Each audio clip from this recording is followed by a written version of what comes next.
हम बात करेंगे केमिकल बॉन्डिंग के आपके जेई 2025 के आपके सारे क्वेश्चंस के बारे में, जो कि मोस्ट इंपॉर्टेंट है आपके 2025 अप्रैल के लिए भी। सबसे पहले दोस्तों आपको दिए हुए कंपेयर डाइपोल मोमेंट ऑफ, तो फिर दोस्तों आपको ध्यान रखना है, अगर मैं दोस्तों बात करूँ NF3 की, तो फिर फ्लोरीन, ऑक्सीजन, नाइट्रोजन, मतलब ये इनके इतनी पास इलेक्ट्रॉन एक्टिविटी आपकी है कि इनका डाइपोल मोमेंट आपका बहुत कम यहाँ पर होगा। तो 1 का दोस्तों यहाँ पर सबसे कम होना चाहिए, तो 1 यहाँ पर सबसे कम सिर्फ इसी में यहाँ पर दिख रहा है, तो यही सही भी हो जाएगा। और दोस्तों अगर मैं CH की बात करूँ, तो फिर यहाँ पर आपके 3 Cl लगे हैं, तो फिर इनका आपका वेक्टर सम भी अच्छा खासा आएगा, मतलब 2 का सबसे ज़्यादा यहाँ पर होगा। उसके बाद दोस्तों आपका H2S का होगा, उसके बाद यहाँ पर HBr का यहाँ पर होगा, तो 2 3 4 1 ये दोस्तों आपका आंसर हो जाएगा। इसके बाद the molecules having square pyramidal geometry, तो फिर ऐसी तो हमने बहुत बार बात की है कि BrF5 कैसा होता है। अगर आपको XX5 दिख जाए, यानी कि कोई हेलोजन है उसके साथ कोई हेलोजन 5 यहाँ पर लगा है, तो वो क्या होता है आपका दोस्तों स्क्वायर पिरामिडल यहाँ पर होता है। तो फिर ये हो जाएगा मेरा स्क्वायर पिरामिडल। ये आपके SbF5 PCl5 कैसे होते हैं, ये दोस्तों मेरे होते हैं ट्राइगोनल बाई पिरामिडल, ये दोस्तों स्क्वायर पिरामिडल यहाँ पर नहीं होते हैं। और XgOF4 दोस्तों मेरे यहाँ पर स्क्वायर पिरामिडल यहाँ पर होता है। तो सी ऑप्शन यहाँ पर आपका सही यहाँ पर हो जाएगा। आप यहाँ पर देख ही सकते हैं BrF5 कैसा है, मेरा स्क्वायर पिरामिडल है। ऐसे दोस्तों एक लोन पेयर है और एक आपका पिरामिड टाइप का बना है। ये आपका जो XgOF4 है, ये भी मेरा दोस्तों स्क्वायर पिरामिडल है। ऐसे एक दोस्तों यहाँ पर पिरामिड बना हुआ है। यहाँ पर SbF5 दोस्तों मेरा ट्राइगोनल बाई पिरामिडल है, और यहाँ पर PCl5 भी दोस्तों मेरा ट्राइगोनल बाई पिरामिडल यहाँ पर है। इसके बाद दोस्तों मॉलिक्यूल्स ऑबिंग ऑक्टेट रूल, तो ऐसे आपके हर साल आपके क्वेश्चन आते हैं सेम टॉपिक के ऊपर। तो दोस्तों ऑक्टेट रूल कौन फॉलो करता है, सिंपल आपको दिख रहा है CCl4 और CO2, कार्बन की वैलेंसी 4 है, तो वो 4 बॉन्ड यहाँ पर बना रहा है। Molecules with incomplete octet, incomplete वाले ये हो गए आपके BCl3 और AlCl3, इन्होंने 3 बॉन्ड बनाए, यानी कि 6 ही इलेक्ट्रॉन आपके शेयर किए हैं। इसके बाद molecules with incomplete octet with odd electron, odd electron वाले कौन होते हैं, नाइट्रोजन वाले यहाँ पर होते हैं NO और साथ में NO2। और एक्सपांडेड ऑक्टेट में क्या होता है, यहाँ पर ज़्यादा आपने बॉन्ड बना लिया है, तो फिर जैसे H2SO4 और PCl5। H2SO4 का दोस्तों आप स्ट्रक्चर भी जान सकते हैं कैसे होता है, SOH यहाँ पर OH। तो फिर यहाँ पर इसने कितने बॉन्ड बनाए, 6 बॉन्ड। तो और दोस्तों 6 बॉन्ड मतलब यहाँ पर ये आपके जो आपका ऑक्टेट होता है, यहाँ पर 8 इलेक्ट्रॉन को उसको ये दोस्तों यहाँ पर ज़्यादा यहाँ पर कर दे रहा है, 12 यहाँ पर कर दे रहा है, तो इसलिए ये दोस्तों वो भी नहीं कर रहा। इसके बाद ये एक बहुत शानदार क्वेश्चन आपको दिया हुआ है, consider N is the number of lone pair of electron present in equatorial position of most stable structure of ClF3। तो फिर उन्होंने दोस्तों मेरे को लिख के दे दिया कि ये यहाँ पर मेरे पास है, यहाँ पर ये है मेरे पास, यहाँ पर ये है मेरे पास, और यहाँ पर मेरे को दिया हुआ है कि जो आपका इक्विटोरियल पोजीशन पे नंबर ऑफ लोन पेयर है वो क्या है, मेरा N है, यानी कि N मेरे पास क्या है, 2 है। N मेरे पास दोस्तों 2 है। अब आपको बताना है the ions from which have N number of unpaired electron. तो V3+ में कितना अनपेयर इलेक्ट्रॉन होंगे, 2 + 3 - 3। यहाँ पर मैं इसकी डी कन्फिग्रेशन निकाल रहा हूँ, 23 एटॉमिक नंबर होता है, तो 2 + 3 - 3 मैंने यहाँ पर कर लिया। तो अब इसके पास बनेगा D2, इसके पास दोस्तों क्या बनेगा, D2, यानी कि N के बराबर इसके पास दोस्तों अनपेयर इलेक्ट्रॉन यहाँ पर है। N क्या है, नंबर ऑफ लोन पेयर आपका यहाँ पर है ClF3 में। इसके बाद Ti3+, तो 2 + 2 - 3, Ti आपका 22 होता है, Ti3+ है, तो यहाँ पर 1 ही आ रहा है, 2 नहीं आ रहा। Cu2+, 2 + 9 - 2, 2 + 9 - 2, तो यहाँ पर दोस्तों यहाँ पर 9 आ रहा है, गलत यहाँ पर हो जाएगा। Ni2+, यानी कि 2 + 8 - 2, 2 + 8 - 2, तो दोस्तों यहाँ पर ये क्या हो जाएगा, यहाँ पर 8 यहाँ पर हो जाएगा। 8 यहाँ पर मतलब हो गया। तो फिर दोस्तों आप देख ही पा रहे हैं 1 2 3 4 5 6 7 8, तो यहाँ पर भी दो अनपेयर इलेक्ट्रॉन आपके यहाँ पर बच जाएंगे। और मैं Ti2+ की तो मैं क्या ही बात करूँ, यहाँ पर Ti2+ ही मेरे को 2 + 2 - 2 यहाँ पर दोस्तों यहाँ पर दे देगा। एटॉमिक नंबर को जोड़ना है और ऑक्सीडेशन नंबर को माइनस करना है, तो डायरेक्ट आपकी डी कन्फिग्रेशन यहाँ पर आ जाएगी। तो यहाँ पर 2 यहाँ पर मिल जाएंगे। तो 2 किस में आया, यहाँ पर A, D और E में यहाँ पर आया। तो ये बहुत ही अच्छा क्वेश्चन आपका बनाया गया था D ब्लॉक, और यहाँ पर आपको जो केमिकल बॉन्डिंग है उसको मिक्स यहाँ पर किया गया था। इसके बाद यहाँ पर आप देख भी सकते हैं इक्विटोरियल पोजीशन पे कितना लोन पेयर है। यहाँ पर आपके 2 लोन पेयर यहाँ पर होते हैं। कौन सा शेप है यहाँ पर, ये आपको यहाँ पर T शेप दोस्तों यहाँ पर आपको दिख ही रहा है। इसके बाद अगला क्वेश्चन आपको ये दिया हुआ है, the number of non bonded electron present in NO2 on the basis of Lewis theory. तो फिर NO2 कैसे बनाएंगे, तो फिर NO2 दोस्तों जब हम बनाते हैं तो N डबल बॉन्ड O बनता है, यहाँ पे आपका माइनस बनता है, यहाँ पे आपका माइनस बनता है, और यहाँ पर क्या होगा, एक लोन पेयर यहाँ पर होगा, यहाँ पर आपके 2 लोन पेयर होंगे, और यहाँ पर एक आपका लोन पेयर होगा। तो फिर यहाँ पर 4 और 6, 4 और 6 दोस्तों यहाँ पर मेरे यहाँ पर हो जाएंगे। तो यहाँ पर अब आपके 6 बन गए। अब दोस्तों आपके 6 यहाँ पर दोस्तों बन जाएंगे, मतलब यहाँ पर आपको क्या हो जाएगा, यहाँ पर मेरे को दोस्तों 12 इलेक्ट्रॉन यहाँ पर दोस्तों नॉन बॉन्डिंग यहाँ पर मिल जाएंगे। इसके बाद अगला तो यहाँ पर आपका 12 आंसर यहाँ पर हो जाएगा। और इसके बाद अगला क्वेश्चन आपको ये दिया हुआ है, number of molecules from which are paramagnetic. तो पैराडाई के लिए तो दोस्तों मैंने आपसे हमेशा एक बात की है कि जो आपका नाइट्रोजन होता है कैसा होता है दोस्तों, 14, ये दोस्तों मेरा होता है पैरामैग्नेटिक। और ऑक्सीजन यहाँ पर मेरे पास 2 अनपेयर इलेक्ट्रॉन होते हैं, ये होता है मेरा डायामैग्नेटिक। तो ये तो आपको सिर्फ इलेक्ट्रॉन गिनना है, बाकी कुछ करने की आपको जरूरत यहाँ पर नहीं है। ऑक्सीजन 16 है, तो यहाँ पर 16 ये पहले से ही मेरा यहाँ पर कैसा होता है, पैरामैग्नेटिक यहाँ पर होता है। O2 प्लस में कितने हो जाएंगे, O2 में 16 है तो O2 प्लस में 15 हो जाएंगे। एक अनपेयर इलेक्ट्रॉन फिर भी बच जाएगा, तो यहाँ पर आपके ये आपका पैरामैग्नेटिक यहाँ पर हो जाएगा।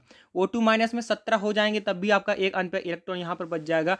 NO तो मेरे पास यहाँ पर और इलेक्ट्रॉन स्पीसी है, तो ये भी दोस्तों मेरे पास होगा।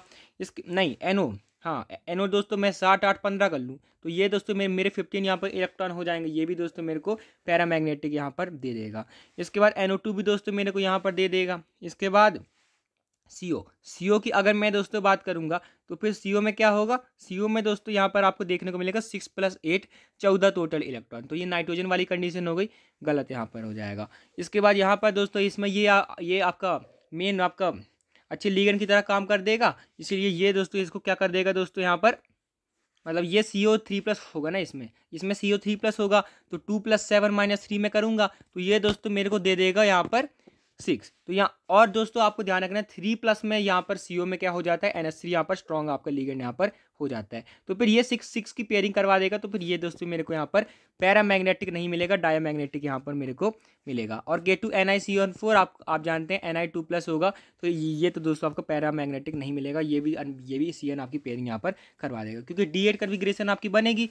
तो यहाँ पर ये है मेरे पास, ये है और यहाँ पर मेरे को दे देगा, क्योंकि Cl जो है यहाँ पर Ni2+ होगा, तो ये 2 + 8 - 2 8 आपका बनेगा। तो फिर यहाँ पर दोस्तों Cl मेरी पेयरिंग यहाँ पर नहीं करवा पाएगा। तो टोटल यहाँ पर कितने बनेंगे, 6 यहाँ पर दोस्तों आपसे बनेंगे पैरामैग्नेटिक, 6 दोस्तों यहाँ पर आपके पैरामैग्नेटिक बनेंगे। डायामैग्नेटिक आपसे पूछ लेता, डायामैग्नेटिक आपसे पूछा तो यहाँ पर आपसे मिलता CO, और दोस्तों आपको मिलता CONH6 Cl थ्राइस और K2NiCN4। तो ये भी अच्छा क्वेश्चन था। इसके बाद यहाँ पर शोइंग लीनियर ज्योमेट्री, तो फिर SO2 की तो दोस्तों आपकी लीनियर ज्योमेट्री नहीं होती है। हाइब्रिडाइजेशन निकाल लेते हैं, half number of valence electron on central atom, sulphur आपका सेंट्रल एटम है तो इसके वैलेंस इलेक्ट्रॉन कितने 6 हैं, प्लस कोई आपका negative charge positive charge monovalent atom hydrogen halogen यहाँ पर नहीं है, तो यहाँ पर आपका आ गया दोस्तों 3। ये दोस्तों मेरा यहाँ पर आ गया 3 और ये आ गया 3, मतलब ये है दोस्तों मेरा sp2। और sp2 में दोस्तों आपको यहाँ पर लीनियर तो नहीं देखने को मिलता है। BeCl2 तो दोस्तों आप जानते हैं सिंपल यहाँ पर आपका ऐसे बनता है लीनियर, तो फिर ये दोस्तों आपको यहाँ पर लीनियर यहाँ पर बन जाएगा। यहाँ पर CO2 भी आप जानते हैं sp हाइब्रिडाइज जो है यहाँ पर, ये भी दोस्तों मेरे को दे देगा लीनियर ज्योमेट्री।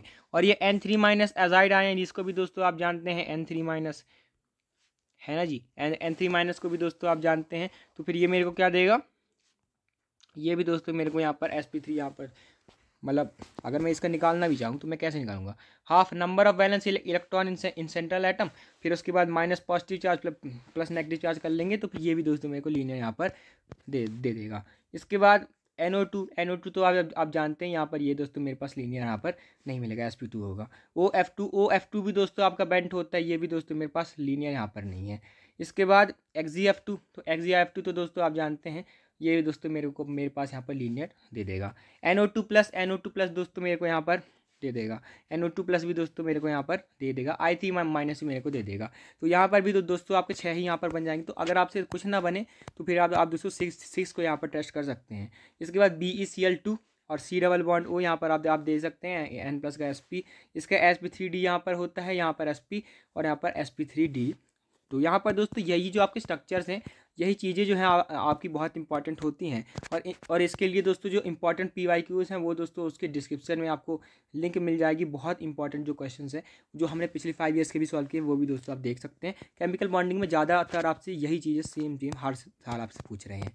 इसके बाद experimentally determined oxygen bond length in O3 are found to be same and bond length is greater than that of O double bond हो। तो ये दोस्तों आपके सही बात है कि जब मैं दोस्तों यहाँ पर बनाता हूँ कि मैं O3 बना रहा हूँ, जब मैं O3 बना रहा हूँ तो यहाँ पर रेजोनेंस चल रहा है। तो यहाँ पर रेजोनेंस चल रहा है मतलब यहाँ पर क्या होता है कि आपकी जो सेम जो है आपको बॉन्ड लेंथ यहाँ पर देखने को मिलती है। और ओ डबल बॉन्ड ओ से बड़ी है, यानी कि पूरा ओ डबल बॉन्ड ओ नहीं है ये थोड़ा ओ डबल बॉन्ड ओ से ज़्यादा है, लेकिन सिंगल बॉन्ड ओ से यहाँ पर लेस है। मतलब इसकी जो बॉन्ड एनर्जी है ना, आप समझिए कि और ओ से आपकी क्या है, ज़्यादा है, और यहाँ पर ओ डबल बॉन्ड ओ से यहाँ पर कम है। तो यहाँ पर रेजोनेंस चल रहा है, सही बात है। इसके बाद the strong lone pair repulsion between oxygen atom is solely responsible for the fact that bond length is ozone in smaller than that of double bond and more than that of single bond. तो ये दोस्तों आपका गलत बात है। Loan पे यहाँ पर नहीं चल रहा है।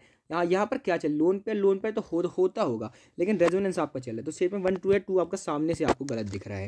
इसके बाद अगला क्वेश्चन आपको दिया, which of the following linear combination of atomic orbital will lead to be formation of molecular orbital in homonuclear diatomic molecules internuclear axis आपकी जेड डायरेक्शन में। तो जेड और एक्स का तो bond बनेगा नहीं, S और x मेरे को जेड में बनाना है। यहाँ पर भी दोस्तों मैं यहाँ पर सिर्फ 2s और 2pz से यहाँ पर बना पाऊंगा। ये डी एक्स स्क्वायर, तो यहाँ पर ये आपका p वाला दोस्तों यहाँ पर बॉन्ड यहाँ पर नहीं बन पाएगा। यहाँ पर आप देख भी सकते हैं कैसे बॉन्ड बनते हैं। यहाँ पर आप देखें तो ये मेरा x में है, ये मेरा z में है, तो यहाँ पर कोई भी यहाँ पर मॉलिक्यूलर ऑर्बिटल यहाँ पर नहीं बनेगा। यहाँ पर अगर मैं बात करूँ तो s और p की, तो यहाँ पर भी दोस्तों यहाँ पर कोई दोस्तों यहाँ पर नहीं बनेगा। यहाँ पर भी दोस्तों यहाँ पर नहीं बनेगा। लेकिन अगर मैं इन दोनों की बात कर देता हूँ तो फिर यहाँ पर आप देख ही सकते हैं ओवरलैपिंग हो जाएगी। यहाँ पर आपका सिग्मा बॉन्ड यहाँ पर बन जाएगा। यहाँ पर मॉलिक्यूलर ऑर्बिटल ये d x square minus y square यहाँ पर नहीं यहाँ पर बनने वाला है। तो दोस्तों अगर दोस्तों आपको वीडियो अच्छी लगी तो दोस्तों आप चैनल को सब्सक्राइब कर सकते हैं। और जो जेईई के PYQs है दोस्तों आप डिस्क्रिप्शन से देख सकते हैं। मोस्ट इंपॉर्टेंट क्वेश्चंस भी आप देख सकते हैं।